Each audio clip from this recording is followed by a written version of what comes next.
So let's start with the next part of microbiology, and that is bacteriology, something which scares the students a lot, not only because of its bulk, but also because it's very, very volatile.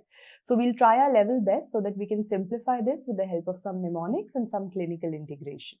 Before I begin with bacteriology, the first rule that I want to tell all of you, there are two chapters, cocci and bacilli. And by definition, all the cocci are going to be gram-positive and the bacilli are going to be gram-negative. But there's nothing 100% in medicine, right? So if I'm saying that all the cocci are gram-positive, I agree. But then there is a mnemonic that is called as venom. We know venom matlab there's going to be something very negative, something very deadly. So venom means that when we are talking about Neisseria, when we are talking about Moraxella and Veillonella, these are the three bacteria which are cocci but are exceptions. They are actually gram-negative cocci because venom is something very, very negative, right? So gram-negative, rest all of them are gram-positive. So that is how we'll proceed. First we'll do all the gram-positive cocci, then we'll do these gram-negative cocci. So starting with the usual classification of the GPC, the gram-positive cocci. Guys, we divide it into two families. One is referred to as the Micrococcaceae family, and the other is referred to as Streptococcaceae family. These are the families that I'm telling you, and don't worry, in the entire microbiology, I know you all are very scared because many of the places you've read so many families, you don't have to learn all. You have to learn certain families, and that I'll tell you as and when, like this is one of them. So under Micrococcaceae family, you don't get any points for guessing that one of the bacteria is going to be Micrococcus, but the other cousin brother of it is going to be Staphylococcus.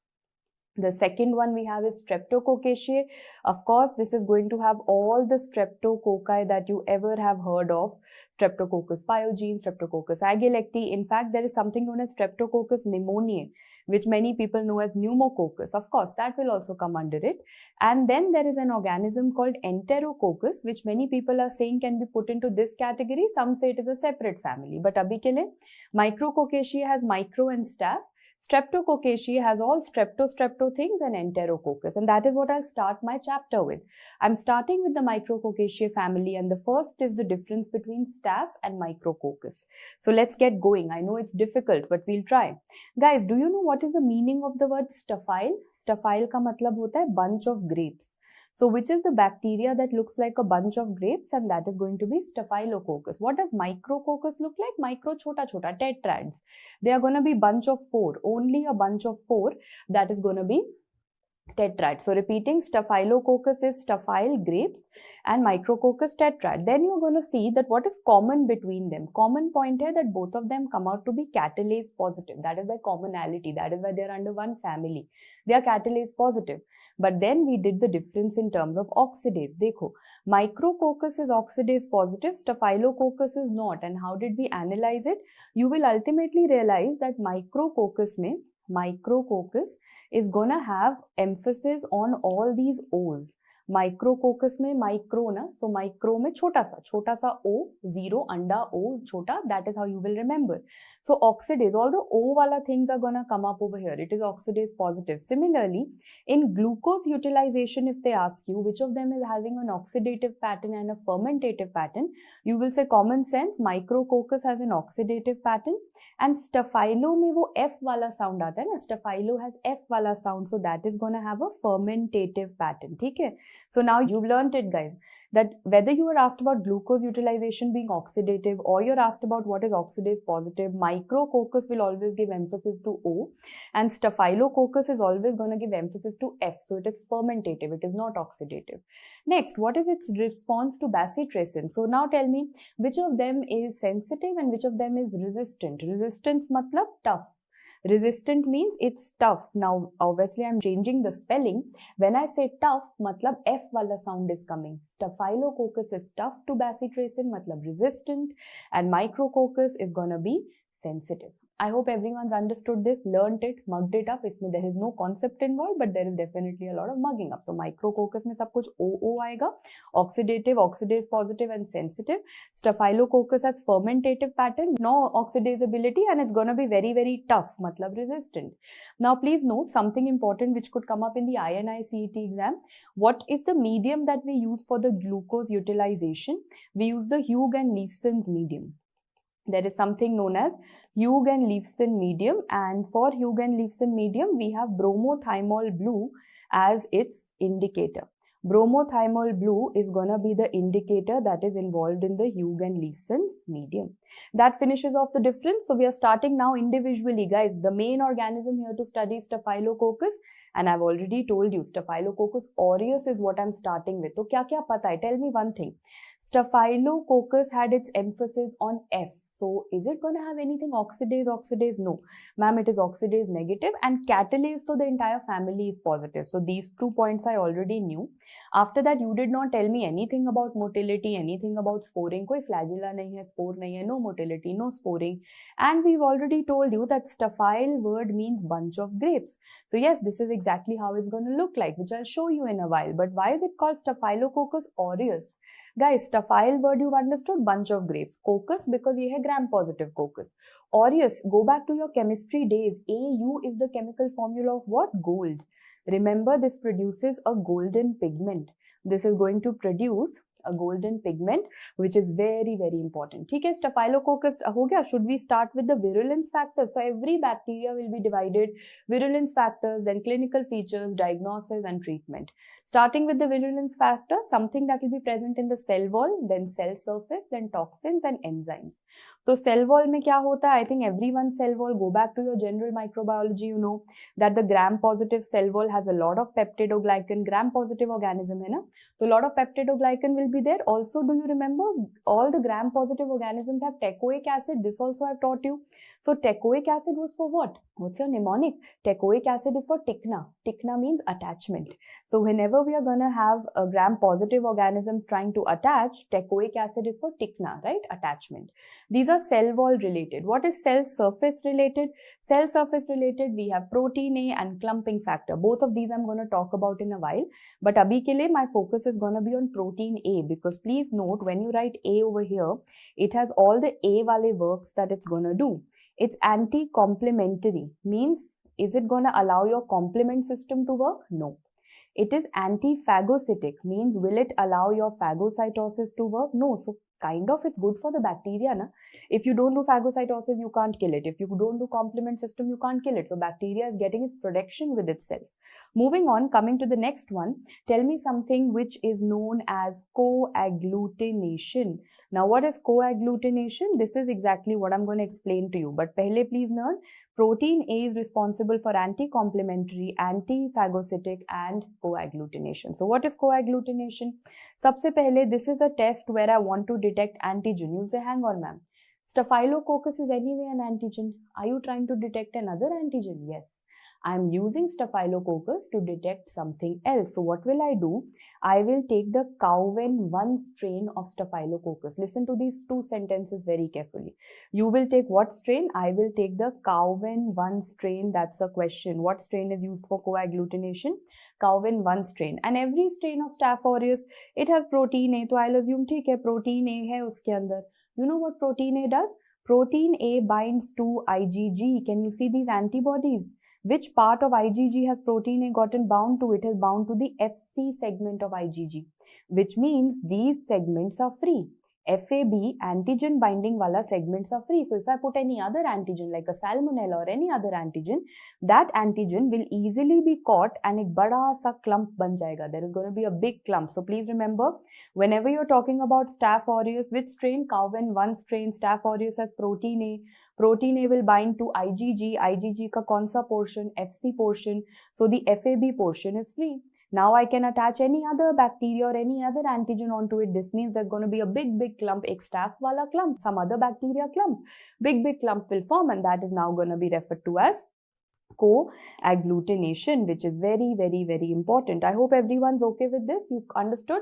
Protein A, anti-complementary, anti-phagocytic, coagglutination. Done. Clumping factor I'll come to in 5 minutes. Okay. Now let's move forward.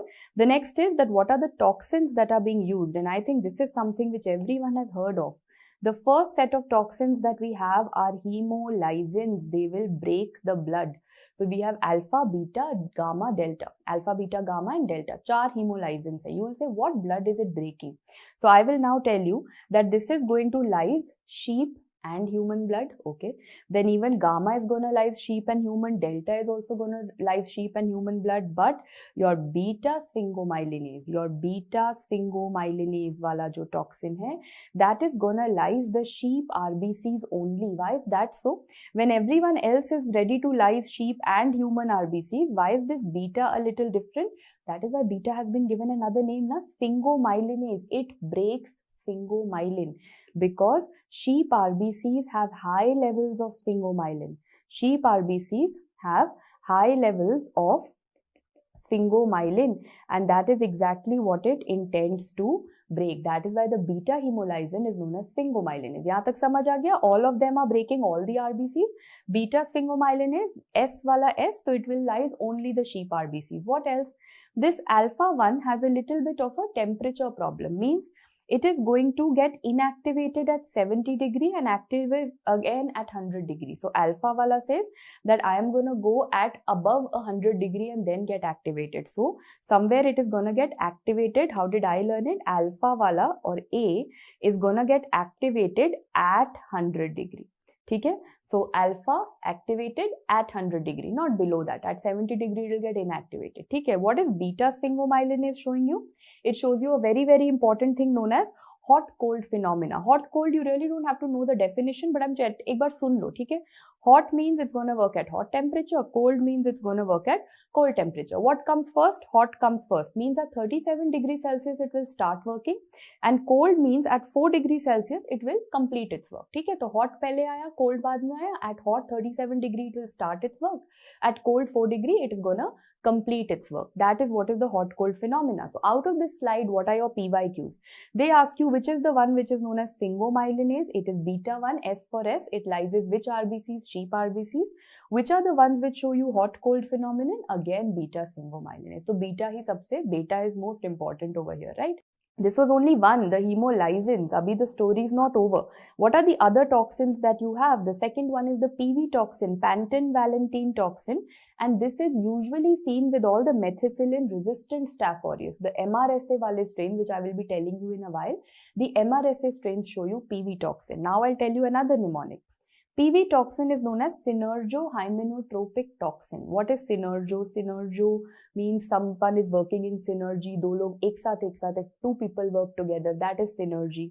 So remember, PV toxin is synergohymenotropic. And out of these alpha, beta, gamma, delta that I just told you, the gamma one is going to be synergohymenotropic. कैसे याद करें? Because they will say which of the following toxins are synergohymenotropic. PYQ. चलो PYQ करो. So you will have PV तो याद रहेगा, but then you will get confused. What is was it alpha, beta, gamma or delta? So the way you write PV, but PV के ही continuation में you guys write gamma. They have to work together ना, synergy maintain करना है. So synergy maintain करने के लिए you will write a gamma over here. So PV and gamma hemolysin are said to be synergohymenotropic. Coming to the next toxin, the name is only self-explanatory. Epidermolytic. It is going to break the epidermis. Skin ka problem hai. Skin is going to get exfoliated. So of course they ask you that which is the staphylococcal toxin which is going to cause staphylococcal scalded skin syndrome.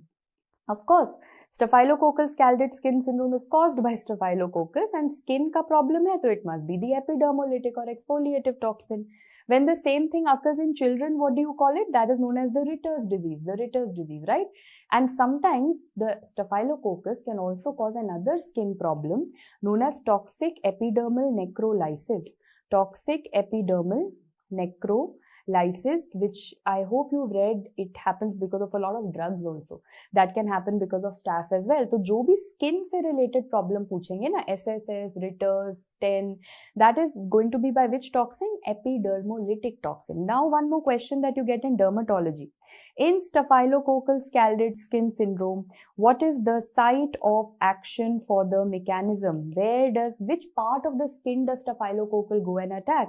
This is going to go and attack the stratum granulosum. And which antigen in the stratum granulosum? It is going to be desmoglein 1. The first one is going to be attacked. This is important mainly for INICT and dermatology में बहुत important है. That is in SSSS, what is happening? There is going to be attack of which part of the skin? Stratum granulosum, desmoglein 1 is attacked.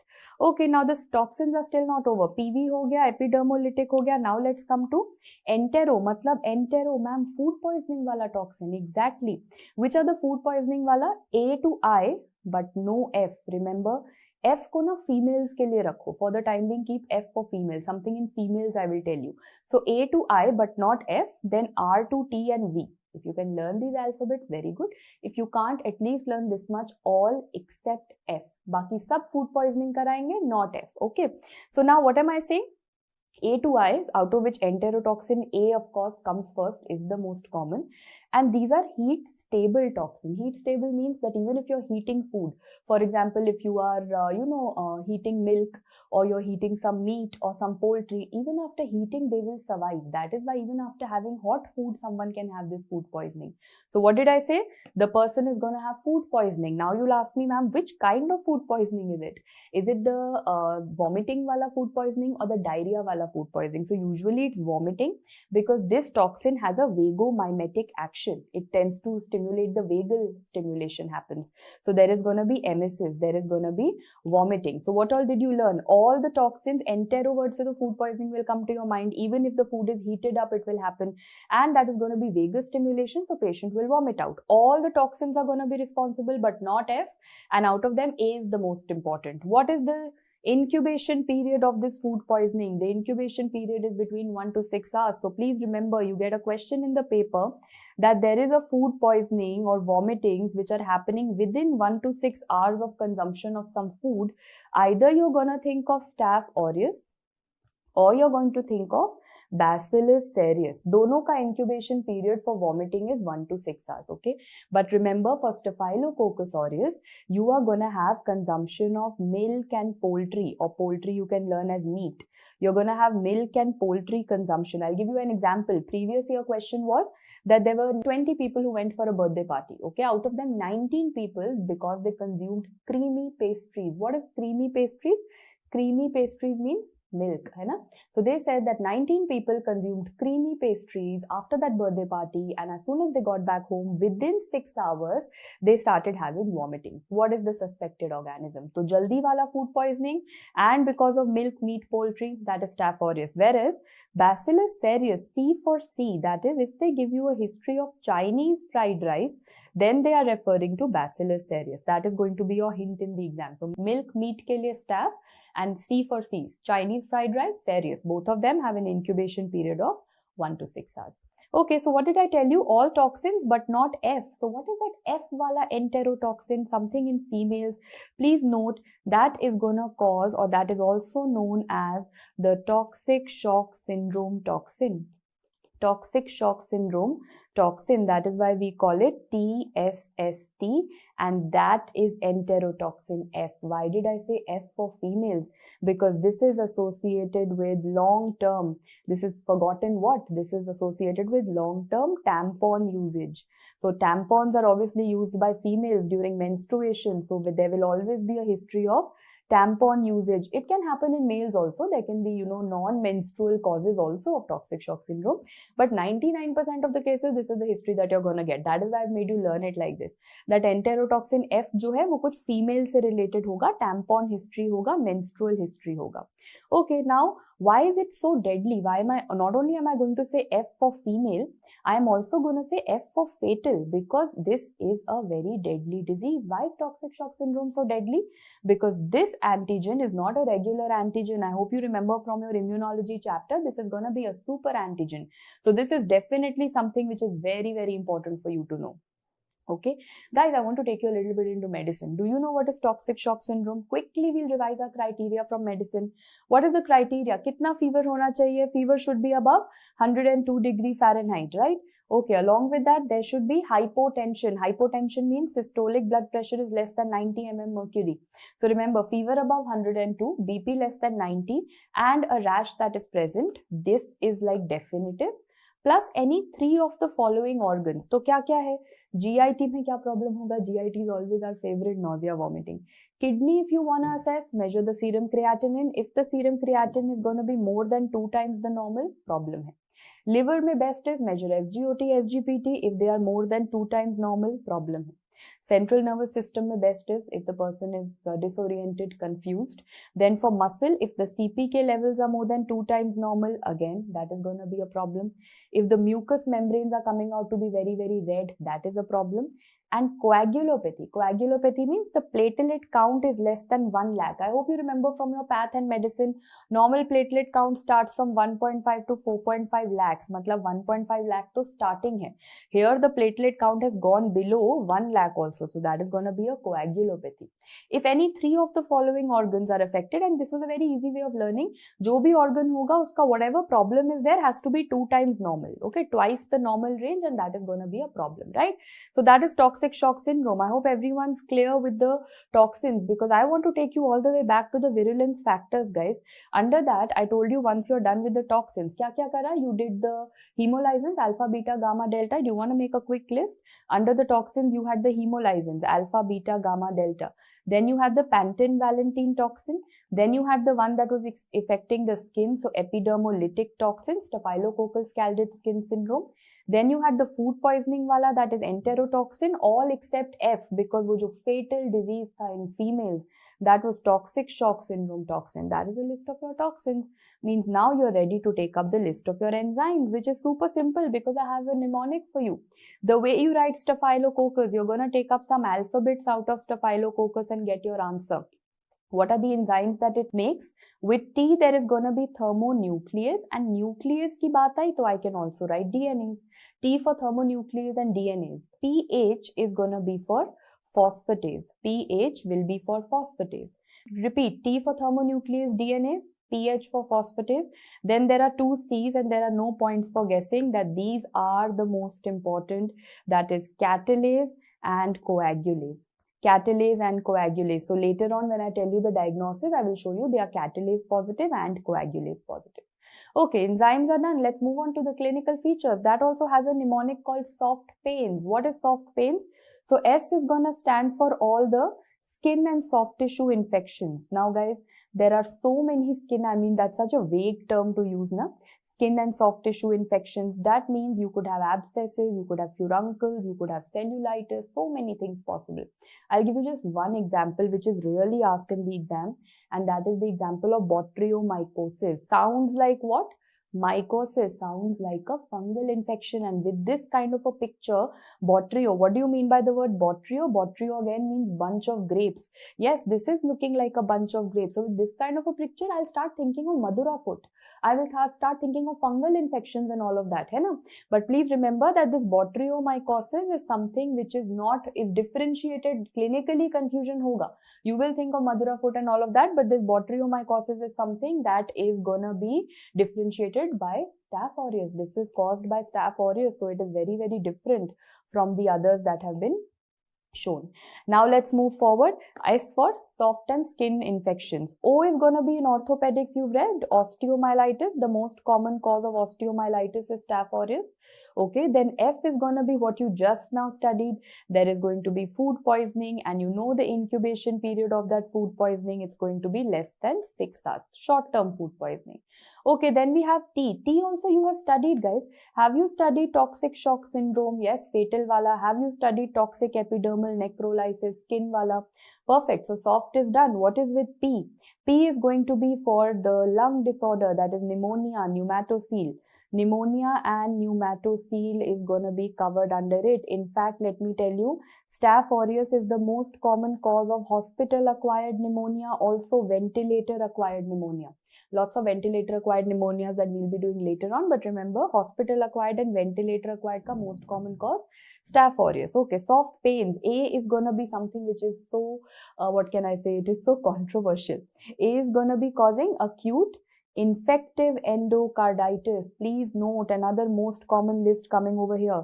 The most common cause of acute infective endocarditis and the most common cause of Native valve means not prosthetic valve abhi ke liye, but native valve infective endocarditis, that is gonna be Staph aureus. Also for prosthetic valve, but that I will explain to you once I tell you all the Staphylococcus. I'll tell you a better version of all these endocarditis. But the most common cause of acute and native valve endocarditis is gonna be Staph aureus. Okay.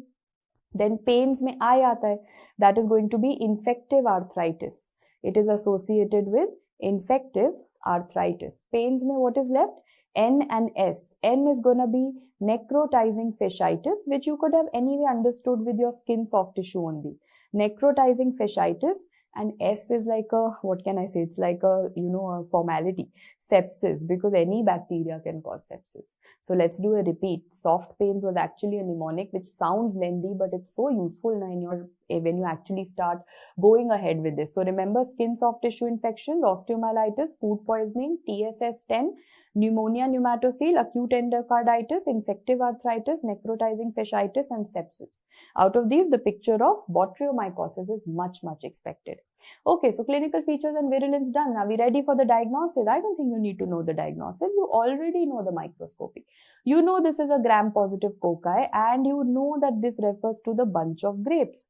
So let me show you a collage. In the entire bacteriology, you will realize I've got a lot of collages so that everything is at one place. Thoda summarize ho jaye. So I think everyone can visualize very easily how you're seeing beautiful bunch of grapes and they are purple. Purple means they are gram-positive cocci. They are gram-positive cocci and they are definitely present as a bunch of grapes. One part is done. Okay, tick mark. After that, let's come to culture. First, let's start with nutrient agar and blood agar. Let me show you one by one. If I show you nutrient agar, did I tell you it's Staphylococcus aureus? Aureus matlab golden color. So now what are you going to see? On a nutrient agar, can you see there is a goldenish color available? Do you want to go into the details of it? Okay, so why golden? What is golden? There is a pigment called staphylozanthin. They could break the word. Staphylo means it's a pigment of Staphylococcus. Xanthine means it's xanthine. Xanthine refers to beta carotene. So they will ask you which bacteria produces a beta carotene pigment at what temperature? At 22 degrees centigrade and non-diffusible. Matlab temperature to rat lo, 22 degree. What is non-diffusible? See guys, if the bacteria is here, the pigment is also here. It's not that the pigment is present everywhere in the plate. No. Wherever the bacteria is there, the pigment is there. Bacteria is here, pigment is here. Bacteria is here, pigment is here. So is it diffusing out? No. If everything would have become yellow and golden in the background, you would have said it's diffusible, but nahi ho raha. So this is a non-diffusible kind of a pigment. So remember, staphylozanthin is the name, which is a beta carotene. At 22 degree, it is non-diffusible. Each one of these is a PYQ. So this was your nutrient agar. I hope the second picture is also tick marked. Now you're left with this, the blood agar. So what is blood agar showing you? So have a look at the blood agar now. Look at this very carefully. Kaisa colony lag raha hai? Ma'am, it's looking like a dot. It's looking just like a dot. Chota sa dot. Pinhead colonies. And how much of blood is being broken? Is it like the entire area around it has become white? Nahi. I can zoom in and then I'm seeing that little tiny black area is seen. Little blood has been broken down. Means the colonies are gonna be pinhead and the hemolysis is very narrow. There is a narrow zone of hemolysis that I am seeing over here. Sorted? So what are the colonies? Pinhead colonies with a very narrow, little blood is being broken down. Beta hemolysis. This is known as beta hemolysis, right? So please note, narrow zone of hemolysis is seen. Okay, so now coming back, you have done with the nutrient agar, golden wala color, you are done with the blood agar. Now you're ready for selective media.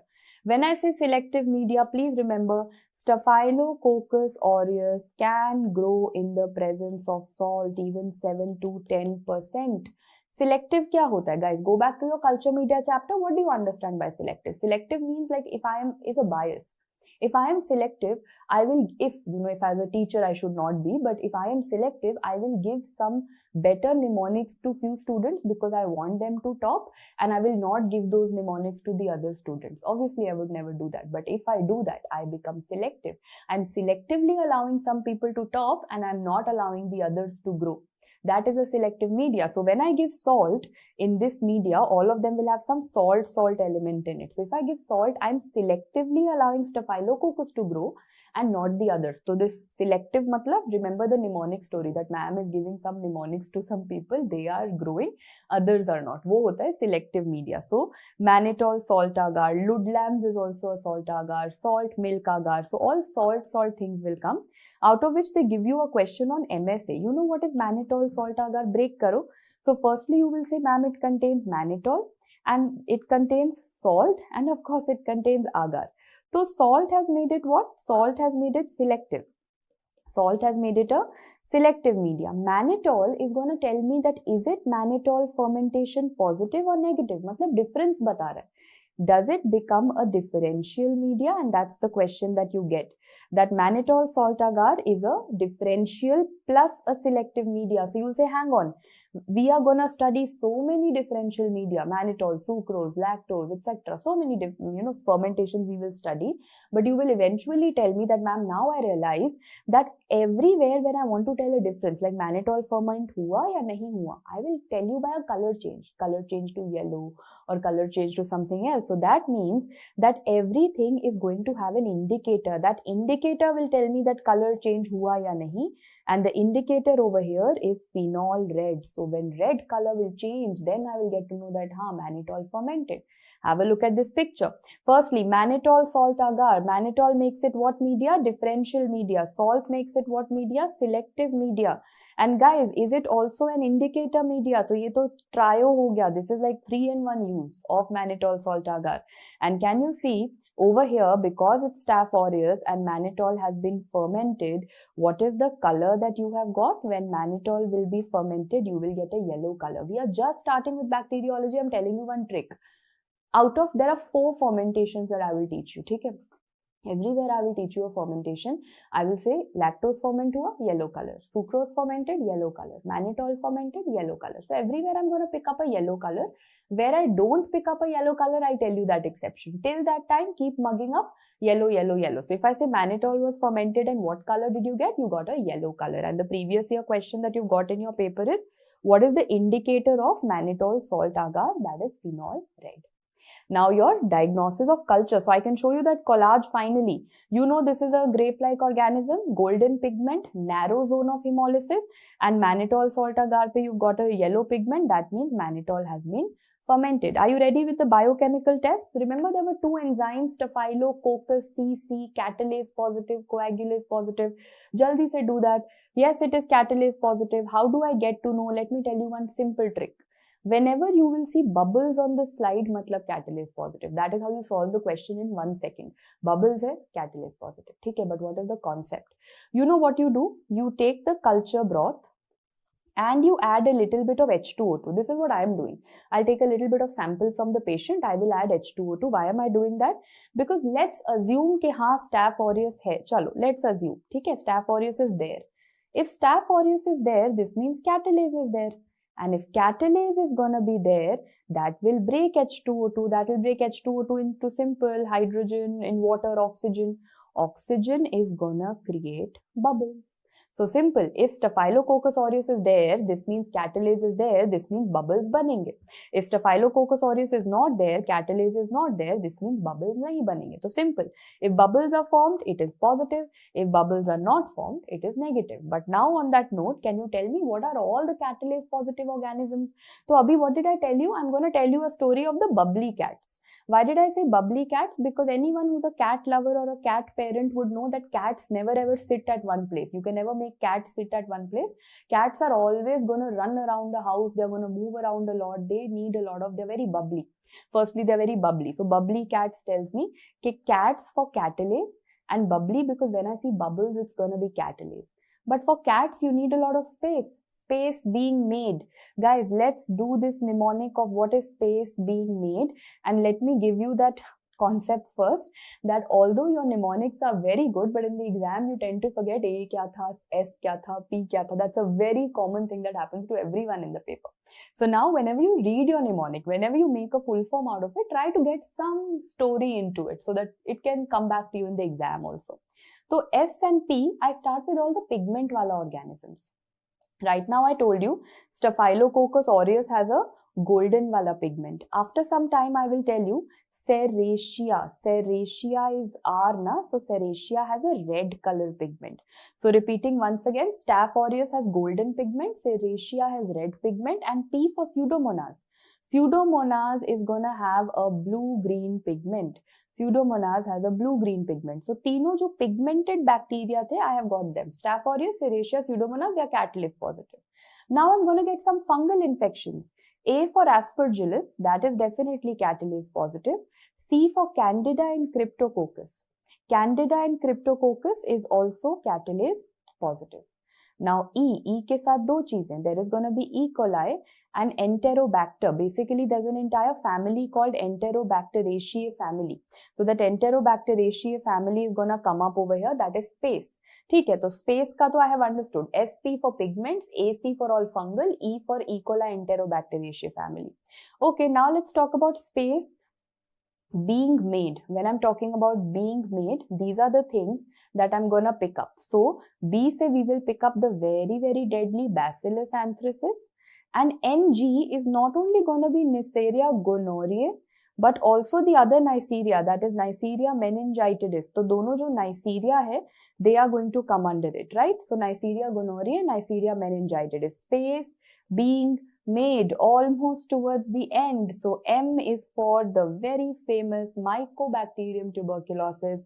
And M, I think you're forgetting. If you've kept Staphylococcus, how can you forget the cousin brother of his family, and that is Micrococcus? So that's the last one that you have to know. I know it's a lengthy mnemonic, but it solves so many problems for the rest of bacteriology. So pehle pigment wale, then fungus wale, then E. coli Enterobacteriaceae, Bacillus anthracis, Neisseria gonorrhoeae meningitidis, Mycobacterium TB, and Micrococcus. All of these are bubbly cats. They are catalase positive. Okay, so catalase done. What are we left with? We are left with the next enzyme, and that is the coagulase test. अब पहले तो रट लो, then I'll tell you the logic. ठीक है? Coagulase test can either be done in a test tube or it can be done in a slide. So I call it slide coagulase, tube coagulase. There are other names for it. Tube coagulase is known as free coagulase, slide is known as bound, and students go in the exam and forget this. So बहुत simple. Tube has how many alphabets? 4. And free has how many alphabets? 4. Slide has how many alphabets? 5. Bound has how many alphabets? 5. So 4 4 एक साथ, tube and free are the same, 5 5 एक साथ, slide and bound are the same. रट्टा हो गया? Now these are gonna be positive in almost same. दोनों Staph aureus show you tube and slide, Staph intermedius shows you tube and slide, Staph hicus shows you tube and slide. So you'll say difference का है ma'am? Look at this. Staph lugdunensis only shows you bound, it doesn't show you free. And Staph schliefferi only shows you free. हो गया confusion? चलो let's sort. Staph schliefferi has the word schlieffree. From today onwards, call it Staph schlieffree. So you will know that, okay, schlieffree में कौन सा coagulase? Free coagulase. And lugdunensis over here is gonna sound like bound. So this is lugdunensis, bound. That is gonna have bound coagulase. Otherwise, Staph intermedius, hicus and aureus, they are gonna actually have both. But lugdunensis has bound and schliefferi has free. Ratta ho gaya? Should I tell you the logic behind it? Let's start with the first one. Look at this. I've told you a tube coagulase. You'll say, ma'am, so test tube to is mandatory. I will get test tube mein. And this is what? Tube 1, 2, 3, 4. So this is free 1, 2, 3, 4. Ye coagulase already hai. So let's assume that I have taken a Staphylococcus ka culture broth. Will that have coagulase? Of course, Staphylococcus hai. It will have free coagulase. What will I do? I will add a little bit of my human plasma into it. Human या कोई animal का plasma, because all our plasmas have something called CRF, coagulase reacting factor. Concept बन रहा है that if Staphylococcus has coagulase and I add coagulase reacting factor, तो combination में clump बनेगा. Coagulase reacting factor from my plasma and coagulase from the Staphylococcus aureus is gonna make a clump of a CRF coagulase complex. So CRF coagulase ka complex banega. As soon as this gets complex, you know what happens?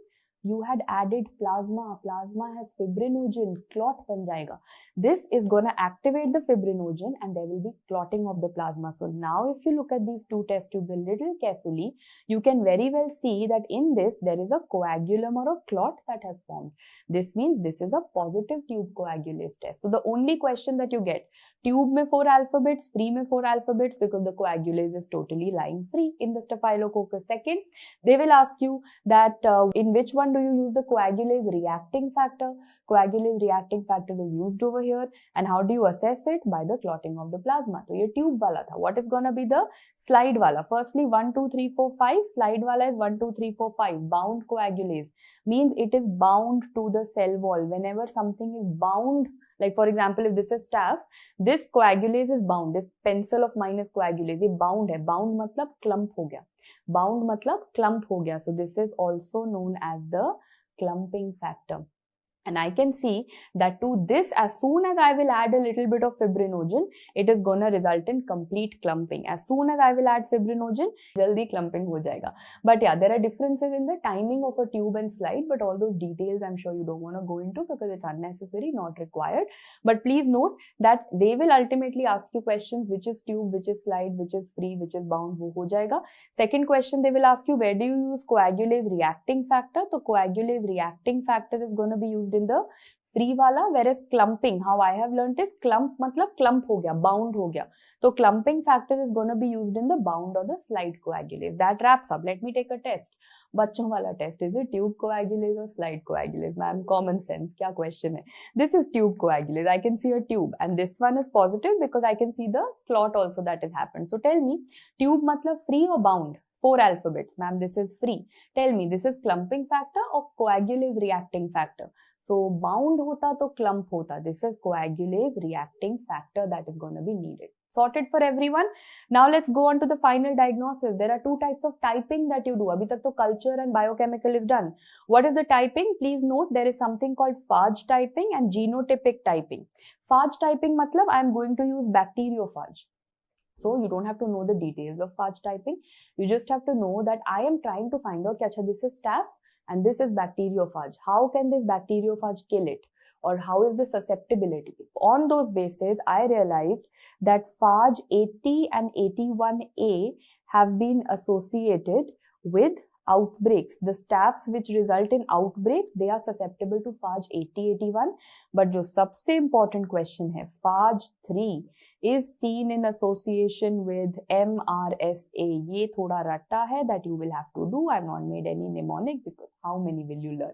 So please remember, phage 3 is associated with methicillin-resistant Staph aureus. On the other hand, there are some genotypic methods also. There is a pulse field gel electrophoresis that can be used. There are many other methods which they don't ask you. But yes, pulse field gel electrophoresis is a genotypic method for typing the Staph aureus. Diagnosis ho gaya. If I have to give you a very quick recap, you first did the microscopy, then nutrient agar golden color, blood agar you did narrow zone of hemolysis, mannitol salt or anything with salt becomes a selective media. Then you will pick up that bubbly wala test that is going to be catalase positive. Then you pick up a test in a tube that is going to be tube or free coagulase. Then you pick up a test in the slide and that is going to be slide or bound coagulase. Then you finally do a phage typing in which phage 3 is for MRSA or a genotype phaging which is going to be a genotype typing which is a gel electrophoresis. So you are now ready for what? You are ready for the treatment aspect. And you know beta-lactams or penicillin are going to be the drug of choice. So beta-lactams or penicillin is what is going to be used over here, right? Okay. Mechanism of action. Mechanism of action is, I've drawn this one tiny little thing. I hope everyone can see, hai na? So does this remind you of something? Nam, nag, kuch yaad aa raha hai? Yes. What is nam, nag? Ma'am, this must be the cell wall. And you had also told us, ma'am, in general, that nam are connected.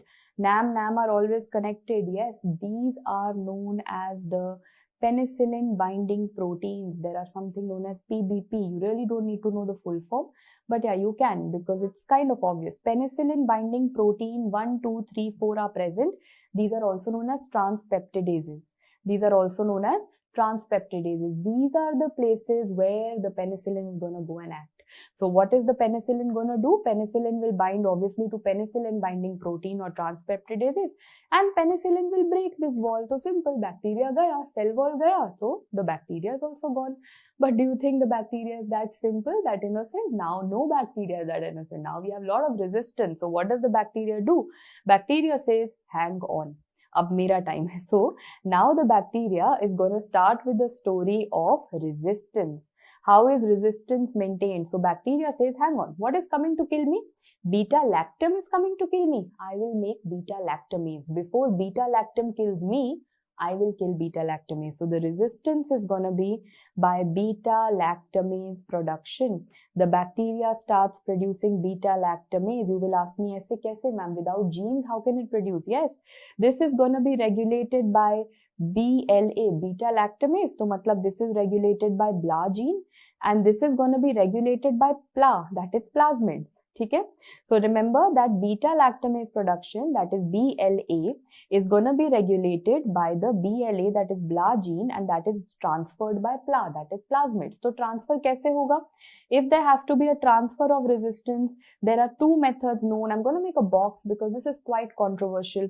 One of the methods is going to be transduction, and the other method is going to be conjugation. So if they ask you, theek hai, dono to theek hai, but which is the commoner one? So for Staph aureus, I know, as soon as I say plasmids, I know what's coming to your mind. That in bacterial genetics, you told me, ma'am, plasmid matlab conjugation hoga. For all other bacteria, conjugation is more important. But for Staph aureus, the one that you study in maximum detail, trust me, don't get scared of bacteriology by looking at the length of Staph aureus wala chapter. Staph aureus is lengthy. After that, things become chota. Okay? So please remember, for everywhere, conjugation is more common, but transduction is more common in Staph aureus. That is what I want all of you to make a table around, because this will come in the paper. Okay? So now you've understood. You tried to kill with penicillin, but bacteria said, I'm smarter. I will make beta-lactamase by BLA gene, by plasmid, and I will kill the beta-lactamase. So now if you are resistant to penicillin, what are you going to give to the patient? You're going to give methicillin. Okay? But bacteria is again smarter. Bacteria says, I will become resistant to methicillin also. What is that known as? Methicillin resistant Staph aureus. M for M. How did it become resistant to methicillin? That is by the MEK-A gene, and this is going to be chromosomally mediated. This is chromosomally mediated. That is why I told you that pichla wala was blah blah blah, because you know that is plasmid mediated. This becomes chromosomally mediated. And hota kya hai? Did I tell you that all of these have to bind to a penicillin binding site? Penicillin aayega, it will bind here. Methicillin aayega, it will bind here. So the penicillin binding site 2 is altered to penicillin binding site 2A. Now this initially could bind to methicillin, but PB2A has a lower affinity. It will not bind to methicillin. It is not going to bind to methicillin. So that is what I've said. PBP is going to be altered to PBP2A, which is going to have a lower affinity. Okay. Now you say that, acha, ye bhi resistance ho gaya. Ma'am, how do you find out? How do you find out in a patient, in a sample, that methicillin has come out to be resistant? I'm going to tell you a series of things. But the first one that I'm telling you, no one does it, but MCQ ke liye best hai.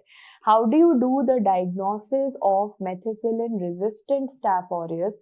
Best method is do a dilution. Remember when I was telling you antibiotic sensitivity, I told you that there is dilution broths created. So which antibiotic do you test? You test against cefoxitin and oxacillin. Now first question, big confusion hua.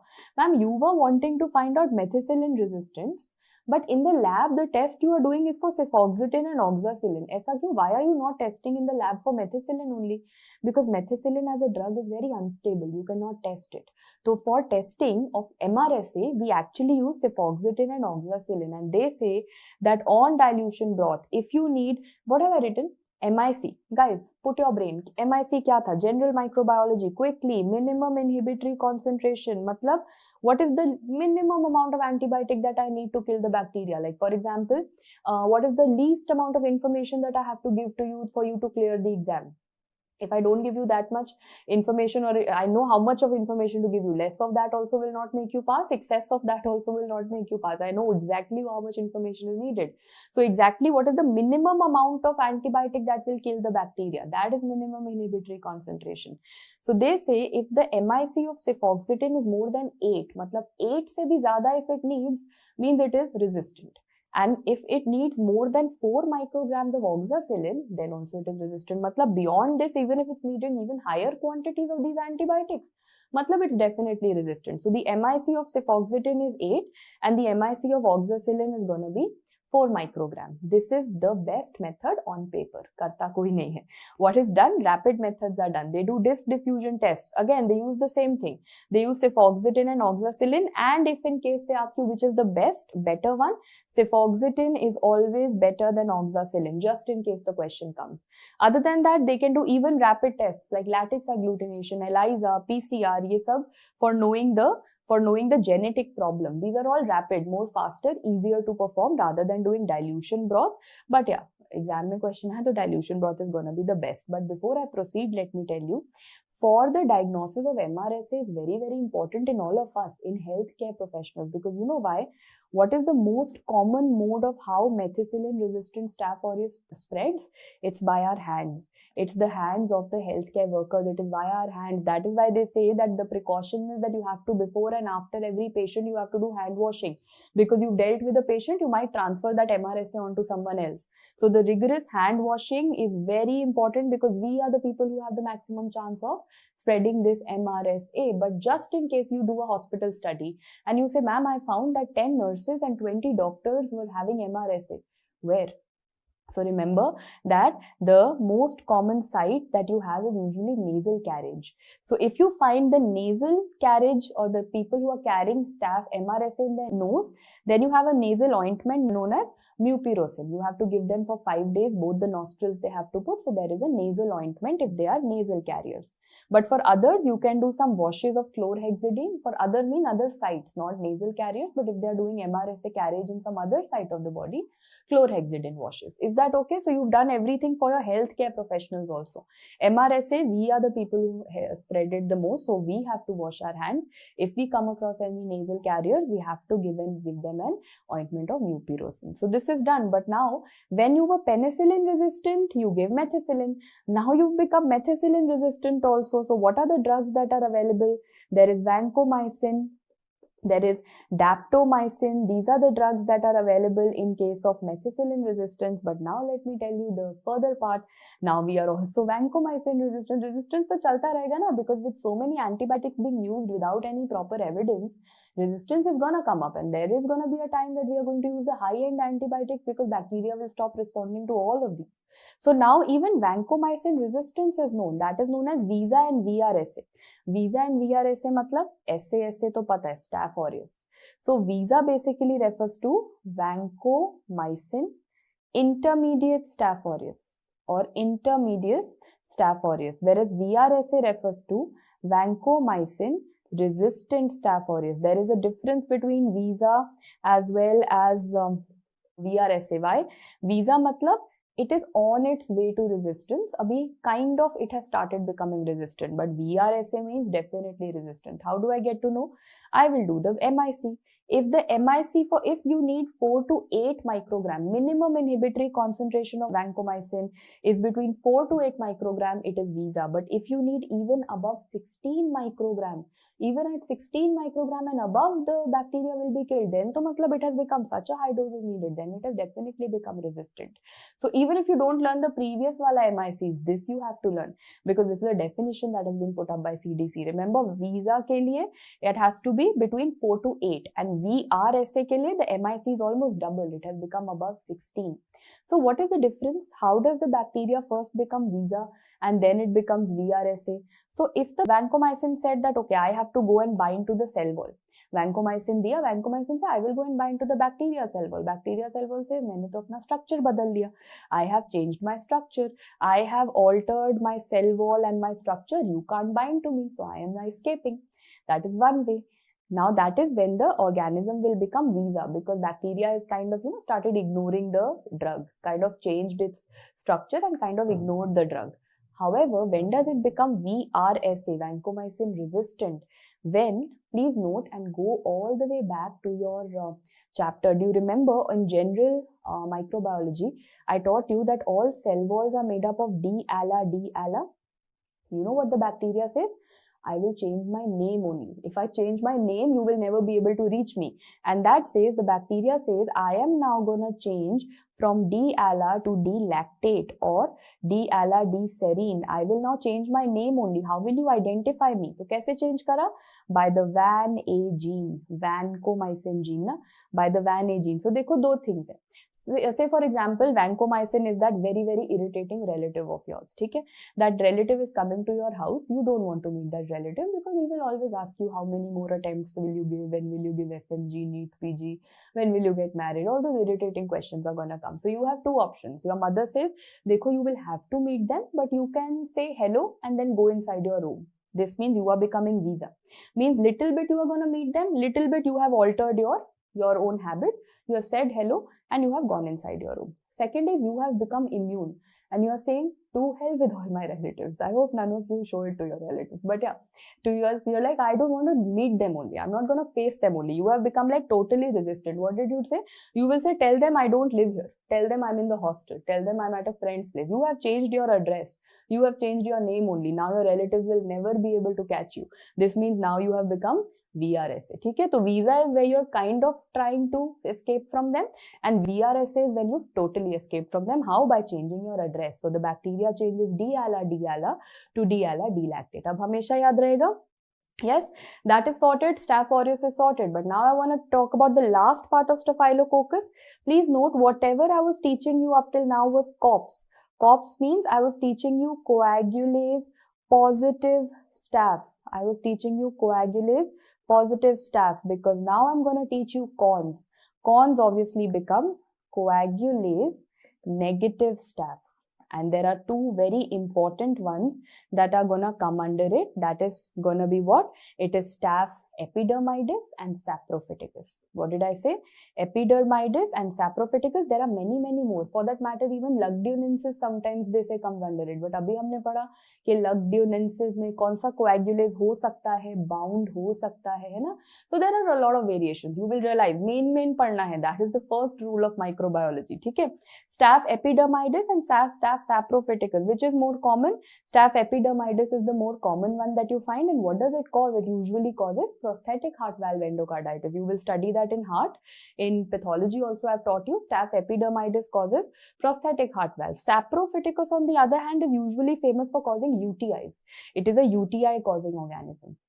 Now remember that epidermidis is novobiosine sensitive and saprophyticus, again I've always told you, जिसमें ये F वाला sound आता है ना, वो tough हो जाता है. So that is gonna be tough, resistant. So remember when I told you bacitracin शुरू में, bacitracin between micrococcus and staphylococcus, I told you staphylococcus is tough. So bacitracin resistant and micrococcus was sensitive.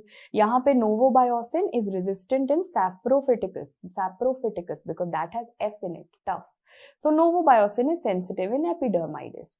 But now I will tell you that which of them can show you a biofilm production, that is staph epidermidis. And listen to me very carefully. What is biofilm?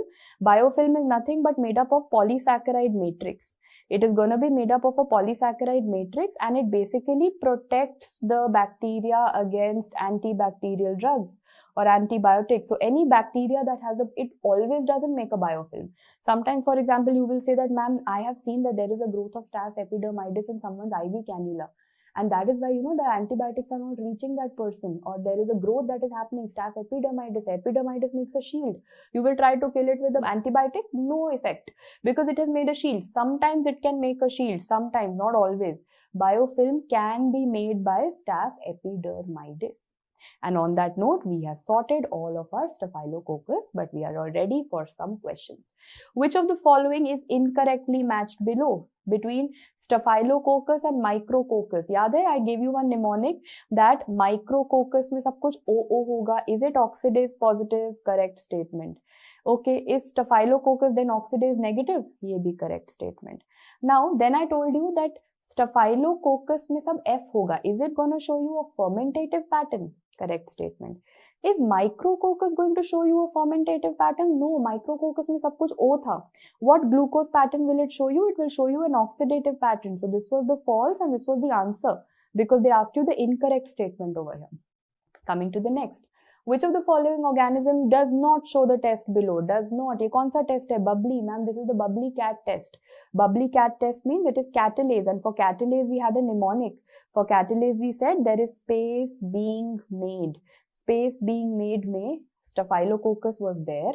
M का Mycobacterium was there. P से Pseudomonas was also there. What was not there?